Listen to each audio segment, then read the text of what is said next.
काबर नको बोलू मी? माझ्या पप्पांनी 5 लाख रुपये मोजून दिले होते. अशा 500-500च्या गड्ड्या दिल्या होत्या. Sofa, TV, fridge, washing machine आणि तुम्ही जी बसली ना ती खुर्ची सुद्धा माझ्या पप्पांनी घेऊन दिली आहे. माझ्या पप्पांनी एवढ्या भारी भारी साड्या घेऊन दिल्या होत्या, सर्व पैठणी माहिती ना कितीला भेटते? 1100-1200 तर नुसती सुरुवात आहे. आणि तुम्ही कोणत्या घेतल्या त्या? 150 वाल्या, 300ला 2, 700ला 4. रस्ते का माल सस्ते में, त्यापेक्षा 60 घेतल्या असत्या तर भारी भेटल्या असत्या.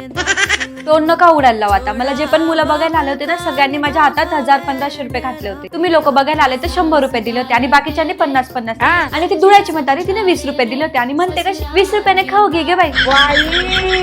लुटी गी म्हणा बापले. माझ्या लग्नात माझ्या पप्पांचे पूर्ण पैसे संपले. 1.5 लाखाचा तर नुसता बँडच लावला तर माझ्या पप्पांनी हळदीला.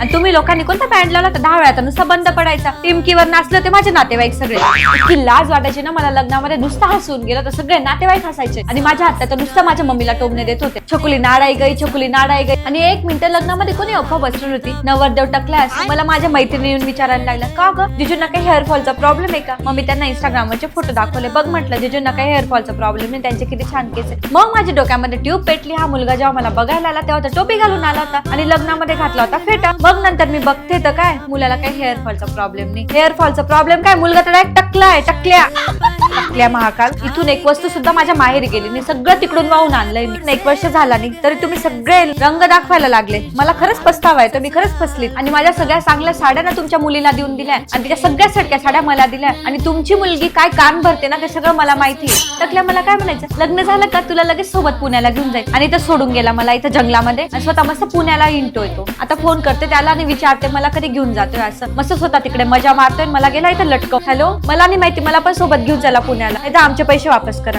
किती म्हणजे काय असेल 30-40 लाख. मला नाही माहिती, आमचे पैसे वापस करा.